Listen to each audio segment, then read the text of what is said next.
आज पहिल्यांदाच भाकरवडी बनवली आणि ती सुद्धा इतकी परफेक्ट होईल असं वाटलं सुद्धा नव्हतं. चला याची रेसिपी लगेच तुम्हाला सांगते. त्यासाठी इथे 1 वाटी मैदा घेतला, अर्धी वाटी बेसन घेतलं आणि अर्धीपेक्षा कमी ना थोडासा रवा घेतलेला आहे.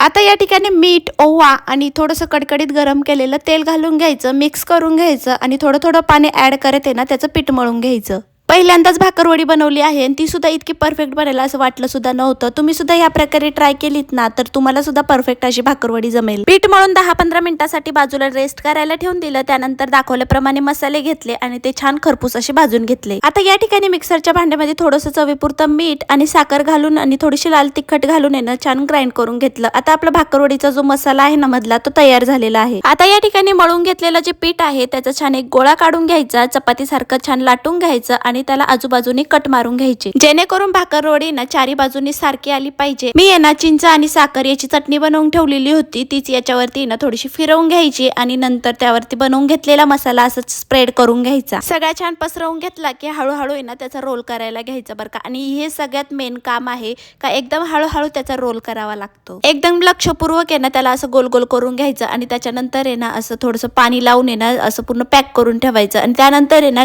चाकूच्या सहाय्याने ना असं कट मारून घ्यायचं. आता प्रत्येक एक भाकरवडी अशी मोकळी मोकळी करून घ्यायची आणि वरतून थोडं हाताच्या सहाय्याने ना असं दाब देऊन घ्यायचा. एक एक करून सर्व भाकरवड्या आहे ना मी तयार करून घेतल्या आणि एकदम असं गरम तेलामध्ये ना त्याला तळायला सोडून दिले. 15 ते 20 मिनिटातच एकदम खरपूस असे तळून होतात आणि त्याच्यानंतर आहे ना पूर्ण गार झाल्यानंतरच आपण खायला घ्यायचं, कारण की त्याच्याने कडक होतात. तुम्ही सुद्धा नक्कीच घरी भाकरवडी बनवून बघा आणि चला भेटूया उद्याच्या व्लॉग मध्ये. तोपर्यंत माझ्या चॅनलला फॉलो करा.